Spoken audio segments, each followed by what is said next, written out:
Thank you.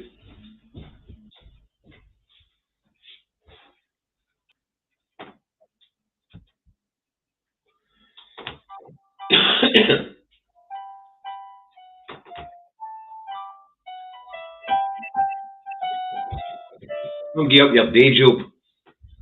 I keep trying. Hi, Chris, how you doing? I'll get Facebook up. Okay.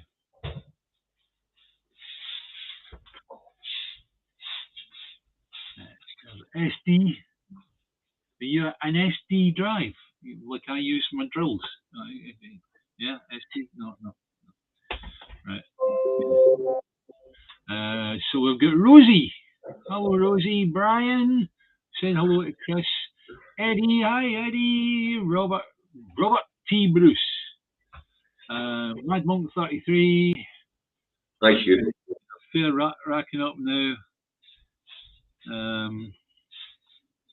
Hi, okay. Here we go on Facebook. Dale, Tommy, Alex, Kevin, Ian, Liz on Facebook. Oh, Sheena Scott.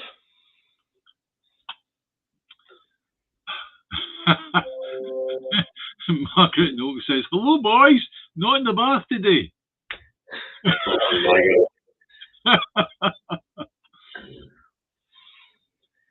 Hi, Margaret. Austin. Scott. Liz. Dave, that was interesting, that video you posted to me. Really interesting. Who are you talking to? Hey, apparently in the reshuffle, 30 P.O.E. Anderson's been made a deputy chair of the Conservative Party. We'll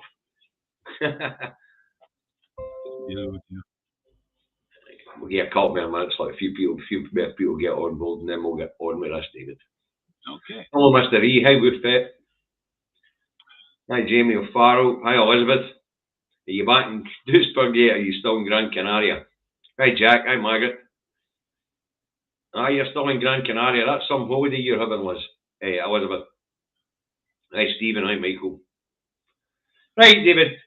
Let's get this underway. That's nearly 50 people on board. Right, I'm naffed off. I really am. I'm really feeling quite upset. We spent a bit of time on the tax situation because BP have now released their figures, all right? But what I've done is I've concentrated purely on Shell just for the moment. We'll maybe get to BP at some point. But I've done a workup on a Word document. And basically, I'm going to read this to you because a lot of you won't be able to see this on your phone, so it's worth reading it. How much profit did Shell make in the UK? All right. Profits hit $39.9 billion. Don't forget, oil companies work in dollars. They work in petrodollar. Oh, that's right. I've got the calculations worked out in pounds as well. All right. That was £32.2 billion in 2022. Double last year's, which would be 2021 tax year, that is, and the highest in its 115-year history. Energy firms have seen record earnings since oil and gas prices jumped following the invasion of Ukraine. It has heaped pressure on firms to pay more tax as households struggle with rising bills. Now, okay, did they pay more tax? Well, let's have a wee look, will we? How much tax has Shell paid in the UK? Shell announced the biggest profits in its 115-year history. I've already said that, notching up nearly $40 billion for 2022. However, it only paid $134 million of that to the UK government under the windfall tax introduced last year. If you remember, David and I gave you the analogy of going to B&Q and buying a hammer and charging the tax man like 200 quid for a £3 hammer that would cost you £3.50. All right. Now, if you actually work that out as being a percentage of tax paid, that works out at 0.33% tax paid. How much percentage in tax do you personally pay? Yeah. So I'll go on from that. Do you want me to carry on from that, or do you want to discuss that? No, carry on. Carry on. Okay. They reported paying $13 billion in tax worldwide in 2022. This included the $134 million paid in the UK windfall tax and $520 million to the EU in solidarity contributions. However, the company expects to pay $500 million this year in the UK as the energy profits levy increased in January. Now, don't forget, we are still technically doing the workings out and the calculations on year 21-22, all right? So, but the way they work it is, because they're a great big enormous company, I have to take mine from March. They can actually do their year end when the hell they like. So what they do is they take a full year up to the end of 2022, right? So even if they pay 500 million this year in the UK, that would still only work out at 1.25% in tax. Oh. The rate for corporation tax at the moment for a UK company is 19%. Okay. Now it's going to rise to 25% from the 1st of April 2023 for companies with profits over 250,000, not wee peddlers like my company. For example, I'll still be paying 19% as my profits are less than £50,000. All right. However, if we look at what should have been paid if Shell was actually working on purely profits made to be paid to the UK government for the year end in 2022, they should have paid 6.118 billion. So that's £6,118 million should have been paid at 19% tax. That's by Shell. So, right, so basically, let's get to the rub of this. They're basically paying 120 million in tax here in the UK for operational profits in excess of 6.18. Tax due on 6.118 billion. No, you've got that wrong, David. It's the total profits they made was nearly $40 billion. But it wasn't all made in UK waters. Yeah, well, okay. Let's just get that right, okay. Where's the UK waters alone? Okay, fair enough. Okay. Right, let's hit the BP figures. I've got them in my head, I'll not take it long. 23.4 billion. Yep. Now, in 2021, the year 2021, the profits was 9.1 billion. That doubled. That more than doubled in 2022 to 23.4 billion. And 2020 to 2021, BP paid 500 million UK tax. And this time round, because they're no investing as heavy, so they can't offset as much of the windfall tax. They're expected to pay for the year 2022 2.5 billion. That worked out about 10.6% tax. 10.6, yeah, thereabouts. When we did a rough calculation on a calculator. Shell's only paying about 1.26% tax. I'm paying 20% tax in my earnings. You're paying 19% tax in your profits. Yeah, that's on just my corporation. Now, don't forget, I pay personal tax over and above that. Yes, I get that. I'm PAYE, so I can only talk about what I'm here to that perspective for myself. And as I say, so 2.5 billion for BP on half Shell's profits. Yeah.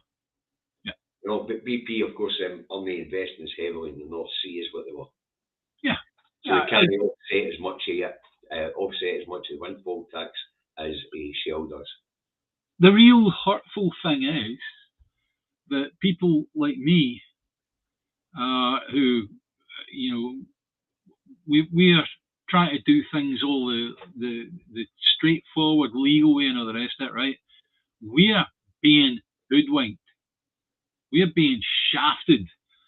If you take into account that Shell, it doesn't matter what they've invested, because this is based upon profits made in the UK. It doesn't matter when we're talking about corporation tax. Forget the windfall tax, because they haven't done anything with it. The UK government haven't said, oh, you haven't paid enough. What they've done is they've given them a great big massive loophole. So therefore they should have been paying corporation tax, and that means that they effectively have paid 0.33% in corporation in taxes to the UK. I'm paying 19%. Well, no, I'm not.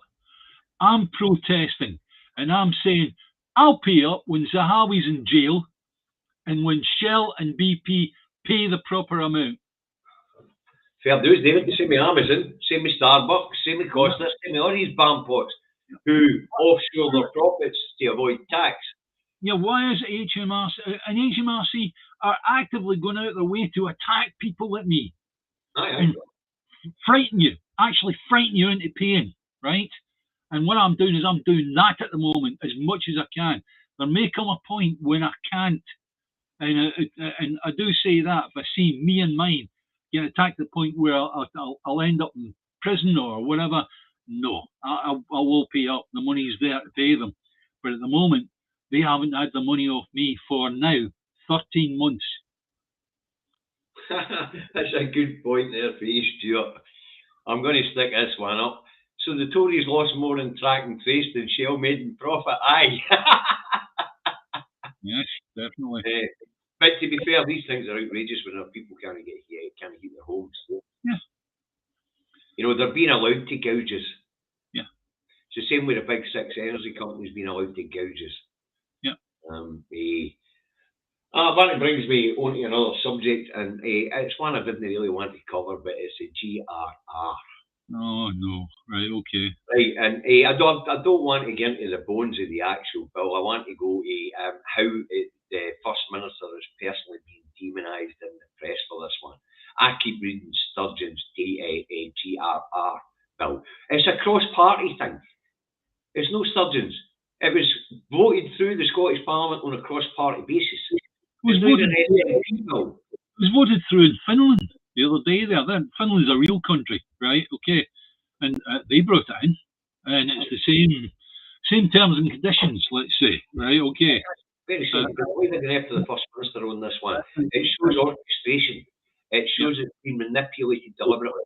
Same way Alistair Jack refusing to tell the Scottish Parliament what's up with the bill so they could fix it. Yeah, that's right. So they really are getting battered into the First Minister personally, and it's reflected in the latest YouGov poll. The YouGov poll always shows support for independence a wee bit lower than all the rest of the polls. But apparently, the GRR, they started a civil war in the SNP apparently. And but more importantly, it's seen independence slip back to 47% in the polls where it was 54%. I find that actually impossible to believe. Yeah, who did that poll, David? Nadine Salawi's company, YouGov. But as I say, that's why I sort of ignored it really, because YouGov, when you take a brace of 4 or 5 polls, YouGov will always have the lowest polling for Scottish independence. In fact, I think YouGov, out of all the polls it's done in Scottish independence, has only ever put Scottish independence in front once, and that was at 51-49. Yeah. But it's the way they're going after the First Minister on this one. It's very similar. It feels similar to how they went after Salmond in the first referendum. It looks as if things are up in a gear. They don't like the way the polls are going, and they're going to use their media to swing them in the other direction if they possibly can. The best retaliation that Nicola Sturgeon did was to produce her tax details, and that was released. And basically, what she's done is she's given Sunak an open challenge of, right, I've produced my tax stuff, right? Let's see you produce yours. He won't. He doesn't dare. And apparently, the problem, the GRR is a problem according to Alex Salmon. Who cares what private citizens go, you say? Christ, I've got a bigger reach than Alex Salmon these days. I do wish that people would get on board with the idea of that if a person is in the public domain as a politician and they are actively being voted in, then fine, they've got a dog in this fight. But if they don't, then unfortunately they've got the same dog in the fight as I have or David has. So the only difference is because Alex went up against Nicola again, he gets airspace.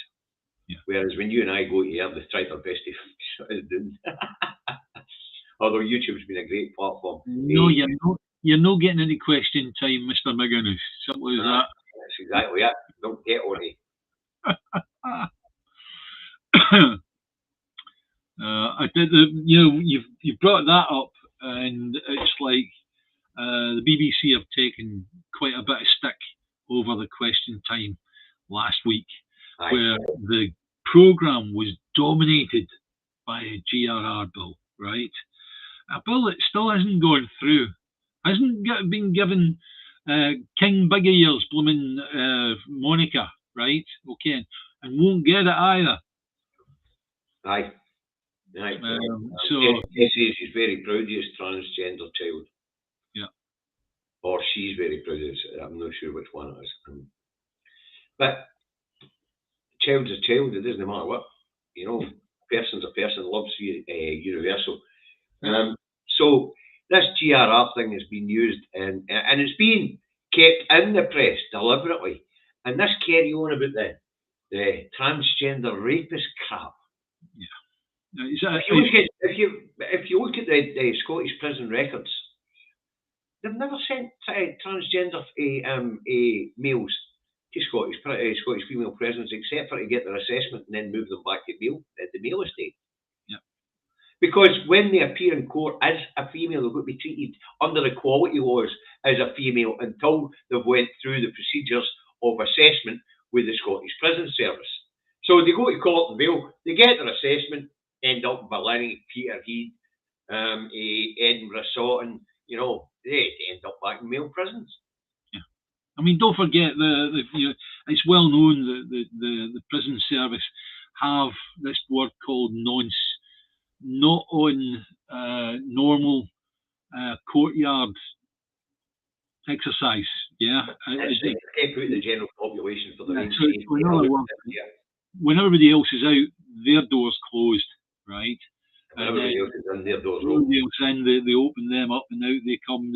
Right, you can go out for a fag or something like that, right? So, but there was a wee interesting one that Phil McCracken said. I can just find it. It was on about it being another dead cat. It's a dead cat. We all learned what a dead cat was because Boris actually talked about it. He said, if you're getting yourself into a bit of a state, then throw a dead cat on the table. And what it is just you could be talking about, say, oil and gas, and then you throw in child poverty. Where did that come from? And everybody starts talking about child poverty. That's a dead cat. Okay. And it's a way where politically you can actually deal with a subject that you are dying on, right? And at the moment, the British government is dying on the economy, on poverty, people dying of pandemics, flus. It's bloody genocide, David. Let's give it its name. It started in 2012 and it's been going on ever since. There's been a genocide going on in the UK. Yes. It started off with the disabled. Yeah. And the pandemic gave them a chance to open the doors and say, let's get rid of the elderly. Yeah, that's right. So, I'm coming up. This is officially my pension year. I've got the get your state pension thing there, and so when are they going to start looking to get rid of me? Yeah, I'll be you, Neil MacDonald and all, because he just sent for his pension too. You're on the hit list, boy. You're wearing the cranking hoose shortly. Yeah. And SD said they're going to keep the outrage going on this to ignore the good the Scots are doing for the people there versus England. And as I was talking earlier about this morning, this trans thing's about to blow up their faces for Wales and all. Because they're having a vote on demanding the powers of a gender recognition be transferred to the Welsh Parliament, where they intend to introduce the very same legislation in Scotland. So, on such a policy, let's say, right? Who did Finland go to ask permission? Nobody. Why is that? Because they don't need to. They've got their own government that isn't a bastard child of another parliament. Yeah, they've still got bad next door neighbours, next door to Russia, right? But at the same time, Russia isn't saying to them, "Oh no, you can't put that through." Aye. But as I say, the whole trans thing, this whole thing. Thank you very much, Stephen. The whole trans thing. It's just as you say, a dead cat on the table, because the legislation that went through the Scottish Parliament was proposed for the English Parliament in 2018. Mm-hmm. Yeah. And remember, this law was 6 years in the making. Yeah. 6 years in the making. It had been touted for years before that. Mm-hmm. In fact, I think the first time it hit the Holyrood floor, Alex Salmond was First Minister and Kenny McCaskill was just the Secretary. Forgetting all the nonsense. David, forgetting all the nonsense that's wrapped around about it, right? You know, let's say I want to be a trans person, but I wanted the official that I was going through that, and it had been in my mind all my life, right?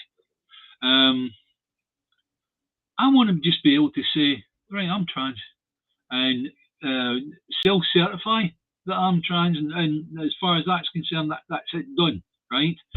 What's it like for somebody that's got to go and ask permission? Yeah. So I understand the reason why the trans people did need this. And as far as I'm concerned, it's not something that's going to affect me or anybody around about me. It's for the very, very low number of people that are in that position. And everybody looked at this issue for sexuality, David. Yeah. You know, physical sex. That was the whole idea of throwing in trans rapists. Yeah. You know what I mean? Yeah. Everybody's looking from a sexual predator perspective. Instead of perspective to the people who are trans, who come up against difficulties every day and things like getting a job. Yeah. Yeah. You know, medical treatment. All the things that this public faces. As Nicola said, right,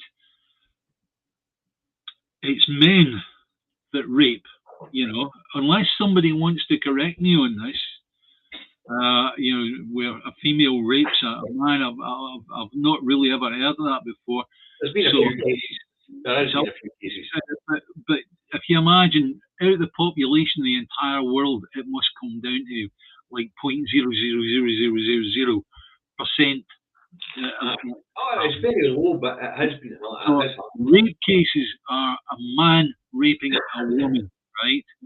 So, you know, when we talk about somebody being done for rape, it doesn't matter what they've actually said that they are. In that circumstance, they were a man raping a woman, because rape, as we know, is a violent crime. It's violence. It's the sexual thing doesn't really come into it. It's a domination of a female, and it's dreadful. It really, really is. But it just goes to show a point, right? Let's say you're a gay or a lesbian, and you are openly gay or lesbian. You don't need a certificate to say that. Right. Yeah. No. But the other side of it, where women are abused by men, right? I remember doing a survey for a telephone system, I won't say where it is, but it's in the west coast of Scotland, all right? And it was a ladies' refuge. It was a woman's refuge where they'd been beaten up and abused by men. Eventually, they'd got out of the house, and this is a place that they could go into. And when I went into that place, this is how dreadful it was. And this is gonna get through to other men that are on here, right? It was that bad, and the women were that scared that there was a man in the building, that for me to survey a particular room, take measurements and all the rest of it, right? They had to move the woman out of that room to another room away from me, right? So that I could do that. And then I would say to the person that was in charge, look, I need to go into the next room. I've done all my measurements here. And it took me a full day to do this one building, right? That's how bad it was. That's how ridiculous it is for a man to abuse a woman. And let's see the GRR bill for what it is, right? It affects a very, very small percentage of the population, right? And rape is something else, and abuse of women is something else, and those bastards, and I'm talking about men that blooming their team fails on a weekend, they come home and they beat the woman up, right? That's dreadful. That's absolutely dreadful. And I'm sorry, but they need to get the woman to actively prosecute the man, right? Well, you've got to remember that when it comes to domestic abuse, it goes both ways. And it's the same with predators, as ST has pointed out. Predators love that. Yeah. You know, it doesn't matter their gender. Believe it or not, men can be raped too. Yes, they can, but generally it's statutory rape. You know, an adult sleeping with somebody younger. No, but the thing is, though, when you're talking about rape, you're talking about a man raping a man, right? Mm-hmm. No, we're talking about women raping men. It's been done, David.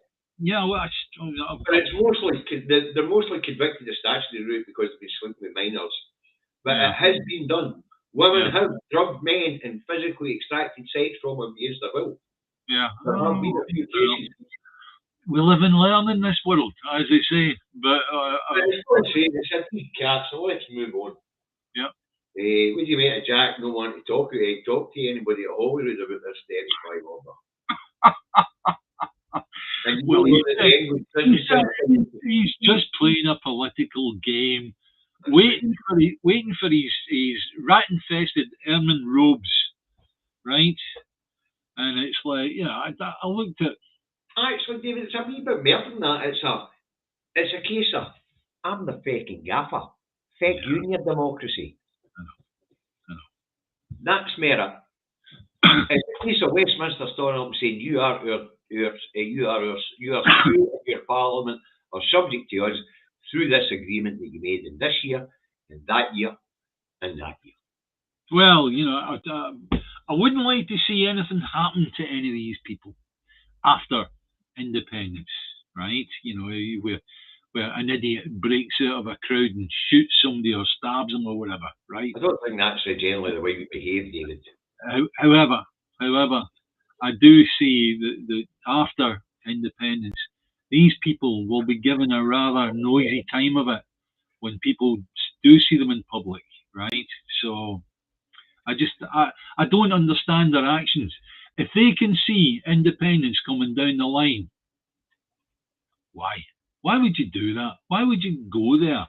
And then Jack has literally, he's twisted the knot. He really has. Well, there's a lot of theories about who's going to get up sticks and go and who's not. I mean, if we look at McClue, he's divesting himself of the Scottish lands as quick as possible. Yeah. So you can reckon he's off.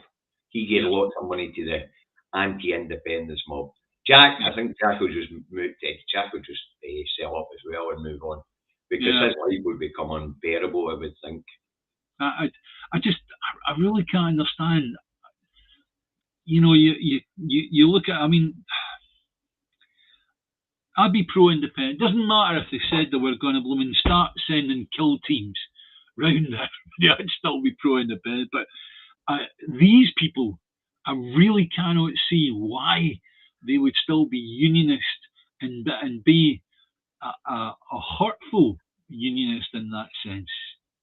Listen, hey, when they know it's going to come back if at we them. get to campaign for independence and win it, they get to campaign to rejoin the union, we'll just ignore them. The way that they're ignoring us right now. Correct. Absolutely. You know, we just rubber them. Yeah. And then if they do get to a big enough democratic set, like the pro-independence side is at the moment, then we will not deny them their democratic right. We'll have a referendum for the people. No, David, sorry, mate. I'd be in the background going, what currency are they going to use then? but you know what I mean? It's people's democratic right. I was talking about this morning, you know, and how democracy works. Let's look at our MSPs that voted through this latest bill that's causing the situation. I don't want to keep getting into this, but that was a cross-party thing. We voted people into that parliament to make legislation in devolved areas.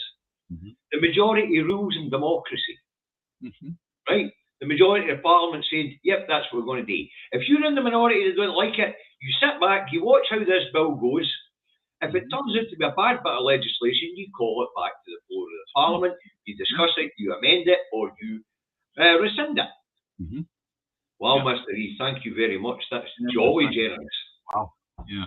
That is jolly generous of you. I know you guys on Facebook can't donate the same way they can, but I wish we could set up a Facebook. We love you whether you can donate or not. Really, just to understand that it doesn't matter. But maybe I'll set up something on Facebook, because there is a facility to do it on Facebook. So I'll maybe do that so that people on Facebook, if they feel that they've got enough to be able to contribute a wee bit. Be careful, guys. Don't leave yourself or your family short. That really would make me feel. That would make me physically sick. If you're leaving yourself and your family short, apply to the fund and we'll pay it back to you. And tell your wife to get a grip of your wallet, or your husband to get a grip of your purse before you sit in here to watch his show. Right, other things in the news that are of interest. The usual, Davies got his usual publication. Show us your tax returns regime. FM stands by gender legislation after lost support in polls. Rubbish. Sturgeon releases tax returns. No mandate will ever be enough for Union Jack. The Governor General, it doesn't matter what it is, he's no going. I seen a cracking meme the other day on Facebook after the Scottish rugby team won the Calcutta Cup again. And it said, Alistair Jack's no sure the Scots want the Calcutta Cup. After winning it 3 times. Didn't think there was an appetite for it. Dear. Okay. So, Jack refuses to engage with MSPs. Let's see what else we've got. Winter heat payment is just our latest way of helping Scots, and that is the Scottish Government will introduce our 13th new benefit, the winter heating payment, which will deliver £50 to struggling households to help with heating costs. It doesn't sound like a lot, but when you're in the situation that the Scottish Government's in, with inflation ripping the budget, with high energy costs ripping the budget, to be able to find £50 for, I think it's 5,515 households on the lowest earnings, is a fantastic feat to be able to manage that. That's good budgeting. There will be people argue that money would be better spent elsewhere, but the well-being of your population is the primary duty of government. Similar to that. You know? Okay, well, there's a few people putting up. Do we see a general election this year? Do we see plebiscite election this year? And from what direction do we reckon it will come, you and me? Having looked at what Angus Brown McNeil put up the other day there, gives me a bit more, what can I say, certainty in this situation where it can be. Yeah. What did they say on the situation be a general election? He said that you remember he went away saying he still had a few things to check out with Hansard and all the rest of it, right? That's right. He's come back and he's basically said, yeah, the Hansard and the Commons Library have stated that we can do it on just a pure, simple vote within the Scottish Parliament to dissolve the Scottish Parliament and hold an election. The only problem with that one is the Supreme Court said the Scottish Parliament doesn't have the competence to make it a single issue election. Right, hang on a second, hold on. If we can dissolve Parliament, then who are the Supreme Court to say that we can't just say, well, we're going to increase the payment to such and such this year. Oh, but by the way, if you vote for us, it's going to be a vote for independence. It doesn't have to be a single issue. Well, that's what I'm saying. But you put that issue at the front, and then you add a couple of issues on the back. Yeah, of course you do. Yeah. But as I say, the Supreme Court has said that the Scottish Parliament doesn't have the competence to run on a single issue. This particular single issue, actually. I personally said, and I did say in the past, I didn't think the Supreme Court had the competence to actually speak on such a thing, because it should be an international court that handles things of a treaty issue, because it's a treaty between two countries. It's not that we're a region of another country. It's two separate individual. That's right. Disputes of this sort should actually be handled through something called the Vienna Conventions. That's right. And they should invoke the Vienna Accords once they get a Vienna Conventions outcome. Yeah. But you're right, the Supreme Court didn't have the competency to rule on this. But what the Supreme Court did say is their power at the ballot box. And that's what the discussion in March at the conference will be about. How to do it. And that's why they're talking about a Westminster majority being a mandate to hold that single issue referendum in Scotland. And then what they do is, because as Angus has pointed out, a simple majority will annul that Parliament right after you've got sorry, that's the guy who's doing my bathroom up, just contacted me. I've messaged him this morning. He was supposed to have a plumber out to have a look at the bits. Tell me leave a fucking comment on the blooming No, it's come up on Facebook. I was talking through Messenger. He's going to give me a call shortly. Obviously, as usual with builders, you know, like it is, they give you a date, and then all of a sudden it's sorry, we're a wee bit held up in this project. You know what I mean? Okay, I've got the number here on speed dial for the other guy that gave me a similar quote. I'll just give him a call, will I? I can't. I've already paid this guy a deposit. You've paid him money before? David, that's generally how it's done with the contracts, you know. I can put the contract on the table here. Right. The important thing is we've got this conference coming up with the SNP, right? Aye. And they're going to discuss what and where and why and all the rest of it, and how we're going to do this and how we're going to do that, right? Hold on, David. There's an important point here. You and I both prefer the idea of a Scottish plebiscite election, right? That's what I was about to say. Yes. You and I will be campaigning for it to be that way. Yes. Now, if it's going to be a mandate via Westminster, via a Scottish Grand Committee, then we maybe have to have that Westminster election first. And knowing what Angus has just told us, that a simple majority could annul this, could disband the Scottish Parliament for an election, then I think we're going to find ourselves in a general election situation, which might be later this year. Yeah. In fact, it's looking more and more likely, because this was the question. It's looking more and more likely it's going to be this year, because the sleaze that's surrounding this mob is getting out of hand, and some of the bills they're talking about introducing, they don't just breach international law. Eventually, those people in England are going to wake up and say, "Well, that's enough." Yeah. You know, so I don't see this government making it to the end of 2024, or even April 2024. I would rather be in a position where we are going to the polling station this year, be it later on this year. Oh, definitely later this year. It'll be in the second half of the year. Yeah. But the most important thing is that we need to jostle and push and shove the SNP to actually realise that we're all looking for them to actually make it a Scottish plebiscite.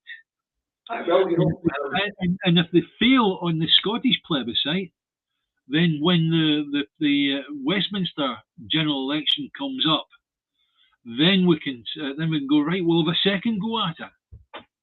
I don't just want one go. I want two goes if we can do it. So you've the Westminster election as a go, and then you've the Scottish election as a go. That's right. Yes. Phil McCracken says he reckons Sunak will be going by August. I wouldn't have then. I think so and all. Will he be going? You know, my goodness me, they're even talking about bringing Truss back. Hey, listen, it'll be interesting to see the outcome of the reshuffle later today. You know, she said she was talking that tomorrow morning. She said that she wasn't given a fair crack at the whip. No. Lefty bankers brought her down, Davy. Lefty liberal bankers brought her down. And you're looking at it and saying, lefty liberal bankers. I've never heard so much crap in all my life. What really happened with Truss, if everybody really wants to understand what happened with Truss, it's quite a simple one, actually. Truss decided to give uncosted tax breaks to the very rich, and the very rich looked at it and said, the other 99% are going to get affected pitchforks out here. And they went, oops, the jitters hit everywhere, you know. And I think about 40% wiped out pension funds. Yep. I was drawing my pension in a couple of weeks later, and it shrank a good bit, 40% actually. The cash amount I could draw down had shrunk by 40%. Interest rate hikes that I've seen people's mortgages go up with hundreds of pounds, and a lot of people are going to end up homeless because of it. No, the standard average mortgage in the UK, it is reckoned that the people, if they're on a standard mortgage and paying the full mortgage rate, will be paying an extra $14,000 a year, according to the Bank of England. Aye. 14,000 a year. That was based on a £250,000 mortgage. Yeah, which is the average house price in England now. The average house price in Scotland is now about 192,000. Yeah. The house I've got is an ex-council house. It's the first house I've loved. It's wonderful, right? But that is exactly the price that I got it valued at the last time. I went on to a fixed mortgage because I knew fine well what was coming. So I mean, in the end, you know, it's not really affecting me, so it's not really a problem for me. But that's neither here nor there. But the amount of people who are going to end up homeless because of the crap that idiot told. Yeah. You know, absolutely outrageous. You're going to see an awful lot of homeless people this year. I can assure you. You know, I read the homeless stats out the other week there, David, to be honest with you. It's just been released. Homelessness in 2021 to 2022 was up for pre-pandemic at about 12,000 people registered separately as homeless at one point or another during the year. 28,000 people registered as homeless. Now, only 1,666 of them were actually on the streets at one point or another. The rest were living with relatives or in temporary accommodation or sofa surfing. Yeah. So what you're saying is they've managed to get onto somebody's couch somewhere, right? You know, we can't do this to people. You just can't. You know, you can't have a people not knowing whether they're going to have a roof over their head in 6 months' time. You can't have that. No, and Phil's saying if we had the same sort of social safety net as France, Germany, and Netherlands, every citizen would be 9,000 a year better off. Yeah. Well. Yeah. I mean, I don't know how you work that out, Phil, but okay, I'll take it. All right. But and it's the same with pensions, but David, you know. Yeah. Same with pensions, benefits. All we can do is point out things to you guys, right? We're not going to suddenly jump up and go, right, everybody take to the streets. That's it. We're forming an army and we're heading for number 10 Downing Street. We wouldn't do that. That would just be stupid, right? Thomas is making a good point. Thomas is making a good point. Digital currency is on its way. Yeah. It is on its way. And the national insurance number will initially be the way they track it, issue it, and control it. Well, isn't the debate going ahead on the digital currency today down in the House of Commons? I thought that was one of the things that was on the diary. I think you're right. I think that debate is today. Yeah. It's going to happen. The digital currency is going to happen. The reason it's going to happen is because there are central banks all the way around the world that are going, yeah, give us, that's great, because they're all worried about Bitcoin and all the other digital currencies that are unregulated and uncontrolled. Right. That debate's going on this evening in the House of Commons, so it'll be on the Commons channel. I'll maybe tune in for a wee bit. Yeah.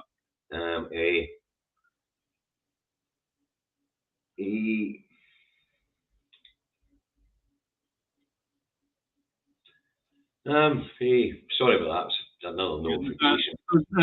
As far as the digital currency is concerned, you have to understand that a currency can be formed any time. You don't have to have this situation where they're going to do this to you. People can form other currencies. Oh, we'll see that. You have a paper currency. However, it's the way that they're going to do it. What they'll do is they'll say to you, you'll end up with a text or an email that says, if you don't sign in to move your funds that are in your account to this new account, then you won't have use of your bank account. And that's what will be done to you.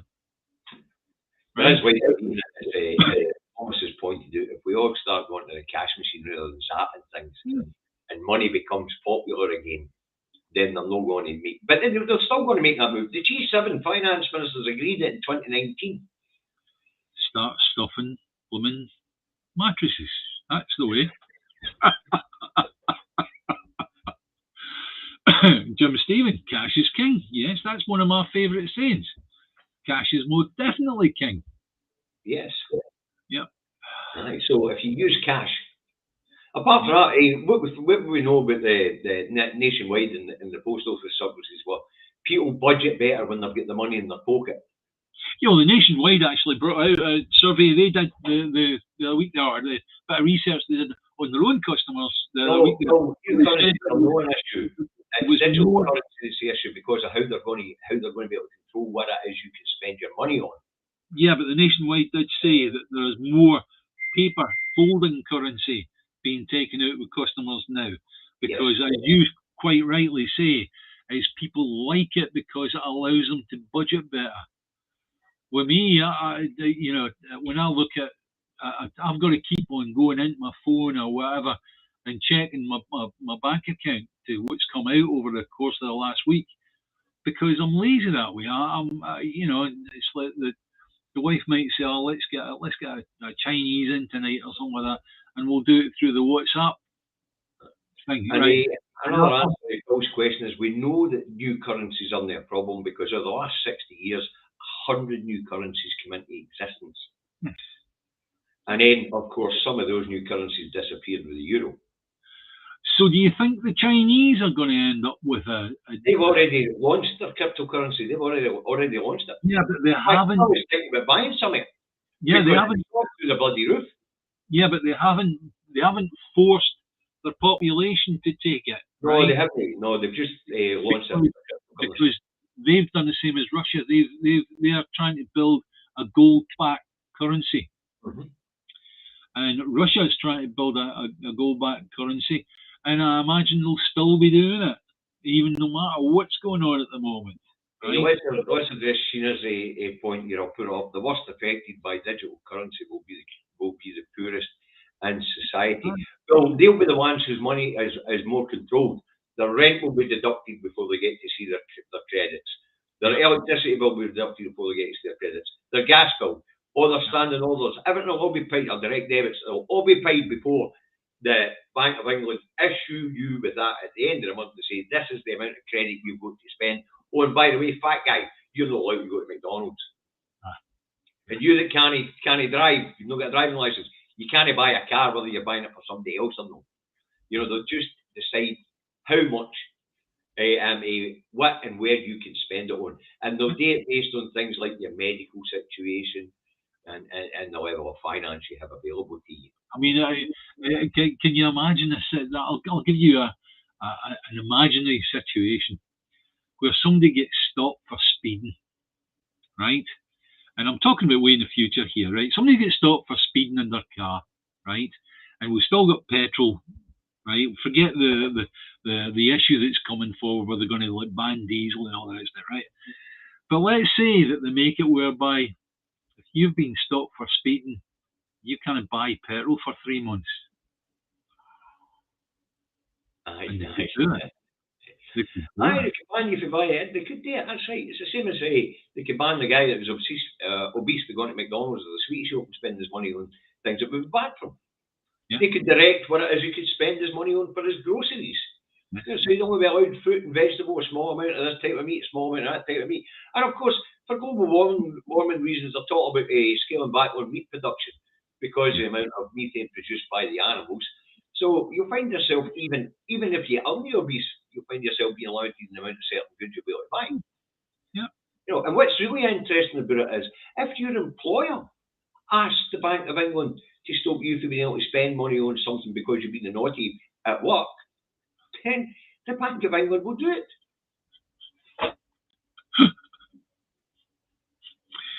Oh dear. Everybody, just resign, right? Simply resign and say, look, I'm not coming back to work until all this nonsense is sorted out.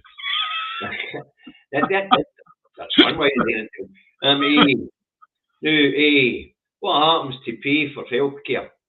Because it'll be privatised by then, top to bottom. Well, what happens if they reckon you can afford health insurance, they'll deduct the credits.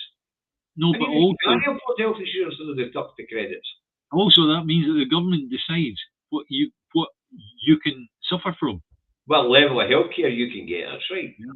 Yeah. And I hear they're having a debate down that road, they're now charging to see GPs and accident emergency. Yeah. No. It's total and utter chaos. There's SD saying he works with young adults with special needs and paper money helps them budget because they can see what they've got in their hands. Yeah. And that applies to us all. I'm as bad as I'm going to say, you know, I need to go the cash route because at least I can pull out a 20 and I go, right, and I know that if I pull out a 20, I've got another 20 in my wallet, right? So, yeah, you know. I mean, that's one of the reasons why Sarah used to give me pocket money going to work. That way I could sort of budget, well, how many coffees I could buy a day and what I'm having for my lunch. You know, and then I got to save up a couple of pennies each day to buy a packet of fags at the end of the week, sort of thing. You know, a packet of tobacco at the end of the week, sort of thing. Yes, big companies they do, Ginger Giraffe, and nice to see you back in the threads, Ginger, for America. And she's pointing out that big corporations out there already decide what level of medical treatment you can have through the company medical policies that you get when you sign up. And when you're working for a big company, they put you onto their health insurance and they decide how much their health insurance is going to cover your health. Yeah, I think one of the awful things, and maybe Ginger's Giraffes can actually tell me this for certain. I understand that with the health insurance, they don't cover pre-existing ailments. Like, I'm diabetic and also I've got a bit high blood pressure, right? So I would be paying all the drugs that I get for that. I'd be paying for, right? And any medical treatment I get for that, I'll get. You know, I'll have to pay for, right? I won't be able to cover that with health insurance. Right, apparently Ginger's treatment's been covered by her health insurance, thankfully. And Mark Stewart on Facebook says Orwellian horror is afoot. I think that's a great description of what's going on. really do. And a nice new poll out telling us that the people in RUK see Scotland as outsiders. Yeah. Isn't that interesting? They already see us as outsiders from RUK. Yeah. Now you see that two ways, right? You see that as we're not important, we don't matter, right? Or you can see it as being, oh, they've already left. Aye, that's basically what it is. The people in England and Wales have already accepted that we're away. Yeah. You know, so that poll was quite interesting. That the people in RUK already see us as outsiders. Nice comment put up by Brian Cunningham. I like to pay small businesses in cash so they aren't charged for debit card usage. Remember, you covered this a few weeks ago. That's really important because the card companies and the banks and all the rest of it are charging these wee businesses through the bloody nose for each transaction that goes through. So if you can... Brian also asked if drug dealers will need to move on to card payments. Probably. Probably. They're probably already doing it, to be honest with you. No, they do not want anything. They don't want anything traceable.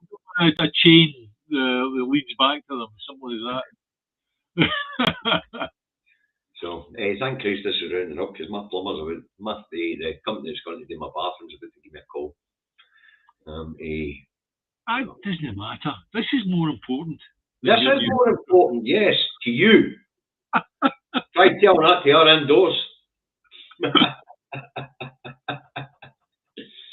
I'm still worried. I'm still worried about my big fridge. My pride and joy is my big Yankee fridge. That's why you're a diabetic and you've got high blood pressure. You're fat getting. The back of it was absolutely soaking. Yeah, I hope everything's all right with a big fridge, mate. At 15, 1800 quid a pop, you know. And apart from that, with you being a fat guy, you need a lot of place to hold that food. That'll explain the diabetes and the high blood pressure, you bam pot. Excuse me, are these yours?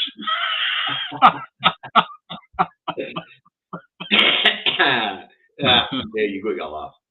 Yeah. At this point in time, it's at your expense, but hey, cheap jokes work. Yeah. Now, well, that's one thing about the dark times that we're going into, David, and we're already in, is that the people have got cracking sense of humour, you know. Yeah. If we look at all the dark things that are going on in the world, people still crack jokes, you know, about the dark things that are going on in the world, which is interesting. Look, guys, the one thing I've got to say is that I do feel that there's light at the end of the tunnel, and it's not an express train coming towards us. I do believe we're going to get through this. I do believe that Scotland's going to become an independent country. I do believe that things are going to be better for us. So keep the faith. Ginger Giraffe says that her pizza company puts a 3% premium on if she uses a credit card.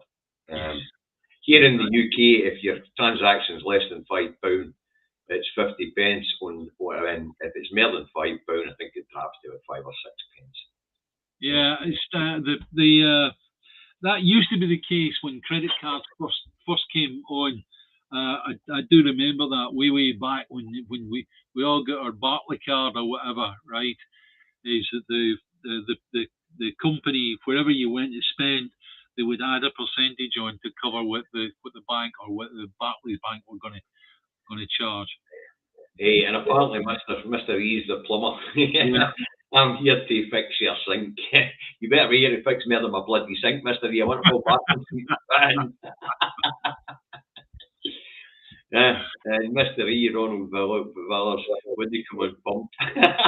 Oh, Christ. All right, David, that's us just about rounding up time. Mind, folks, going to hit the like button. It's important. If you're on YouTube, hit like. It helps the channel. It really helps the channel. So before we go off air, you're sitting there watching, hit the like button, boost the likes for us, will you? If you're new to the channel, subscribe, please. Hit the bell notification icon, and you'll get notified when we go live. those of you on Facebook, as usual, I'll put the hashtag out with notification when we go live. And if you're on Facebook and can access YouTube, then come to YouTube. Yeah, that way you'll be able to put us two up your big telly. What a nightmare. Just one thing before I go, right? David's given you the numbers that we've got through your donations and all the rest of it, which is great, wonderful, fantastic, right? But what we're doing is we're going to when you pay for a coffee, let's say, right? You don't pay for coffee. Right. That amount of money is going to be used to give to the food banks. However, there's an amount of money that we get for the amount of subscribers that we've got, right? And because that generates advertising revenue. Yeah, it's only a tiny amount, right? What we're going to do is we're going to keep that back because sometimes we've got things to pay for the channel, right? And we do want to, with the Restream, we want to go in and actually take a proper subscription with them so that we can maybe do more with them in the future.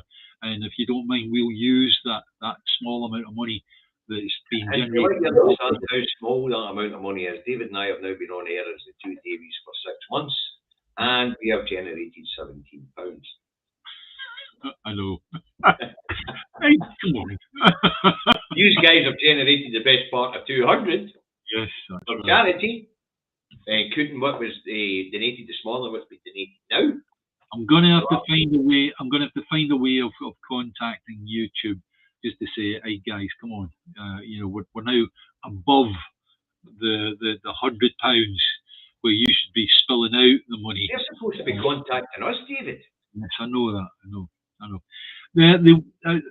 Do you remember when we were setting all this up? It was like everything was like there was a 2-week lag.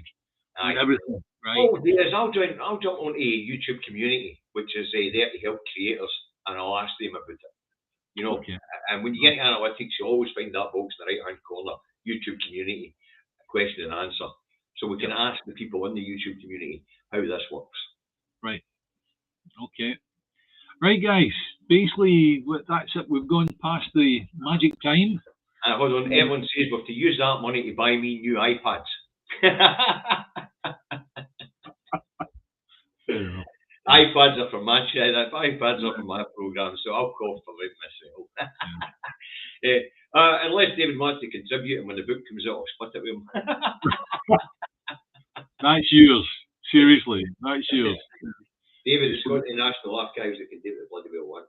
Yeah, well, you're the one that's going to end up on the sofa at STV or BBC Reporter Distorting Scotland. What made you embark on this blooming idiocy? There's no much chance of the MSM wanting me anywhere near that, but the tendency to say the odd naughty word. In fact, I've been quite good today. I've been disguising them with a ek instead of uck. Yeah. Freedom. Aye, same for you, I'm afraid my Facebook page has chopped it. My phone did. So, for you guys out there on Facebook land and YouTube land, thank you very much for today's attendance at the show. And then just leave one thing for David and I to say. Bye, Davey. Bye, guys.